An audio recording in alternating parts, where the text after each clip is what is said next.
खाटू श्याम भगवान को हरे का सहारा कहा जाता है। उनके भव्य मंदिर में हर दिन हजारों लोग पहुंचते हैं। इस मंदिर की कहानी आज हम आपके लिए लेकर आए हैं। भारत में लाखों की संख्या में मंदिर है। देश के हर मंदिर के बनने के पीछे कोई ना कोई कारण है। राजस्थान का खाटू श्याम मंदिर भी बहुत चमत्कारिक है, जहां लाखों की संख्या में श्रद्धालु दर्शन करने पहुंचते हैं। मान्यता है कि इस मंदिर में आकर जो लोग भगवान खाटू के दर्शन करते हैं, उनकी जीवन की सभी समस्याएं अपने आप दूर हो जाती है। खाटू श्याम बाबा को हरे का सहारा कहा जाता है। खाटू श्याम बाबा मंदिर से जुड़ी कई रहस्यमयी बातें हैं। कहा जाता है कि जिसे श्रद्धालु खाटू श्याम बाबा के रूप में पूजते हैं, असल में वह श्री कृष्ण के कलयुग के अवतार हैं। पौराणिक कथाओं के अनुसार महाभारत के युद्ध में भाग लेने के लिए बर्बरीक ने अपनी माता से आज्ञा मांगी थी, जहां उनकी मां ने उन्हें युद्ध में जाने की आज्ञा दी, लेकिन उनकी मां ने उन्हें युद्ध में हारने वाले का सहारा बनने की सलाह दी। खाटू श्याम बाबा को महाभारत के युद्ध के समय घटोत्कच के बेटे और भीम के पोते के रूप में भी जाना जाता है।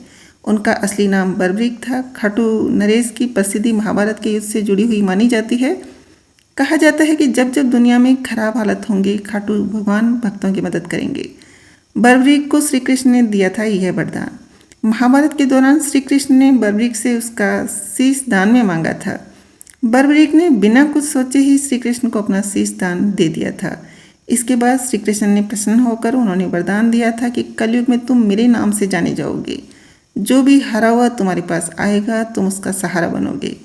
इसी वजह से उन्हें हारे का सहारा कहा जाता है। कहा जाता है कि महाभारत का युद्ध खत्म होते ही श्री कृष्ण ने बर्बरीक के शीश को रूपवती नदी में बहा दिया था, जिसके बाद यह खाटू गांव की जमीन में दफन हो गया था। एक दिन वहां से एक गाय गुजरी, जहां गाय के थन से अपने आप ही दूध निकलना शुरू हो गया। यह देखकर गांव वाले हैरान रह गए और यह खबर खाटू के राजा तक पहुंच गई। खाटू के राजा जब वहां पहुंचे तो उन्हें याद आया कि उन्हें बीती रात सोते समय एक ऐसा ही सपना आया था। उन्हें सपने में श्री कृष्ण ने आदेश दिया था कि एक जगह पर जमीन में शीश दफन है, उस जमीन से शीश को निकालकर खाटू गांव में स्थापित कर मंदिर निर्माण करवाना होगा। जिसके बाद खाटू के राजा ने उस जगह की खुदाई कराने के आदेश दिए और यहाँ जमीन से एक शीश निकाला और शीश के निकालते ही राजा ने उस शीश को खाटू में ही एक जगह स्थापित कर मंदिर का निर्माण करा दिया।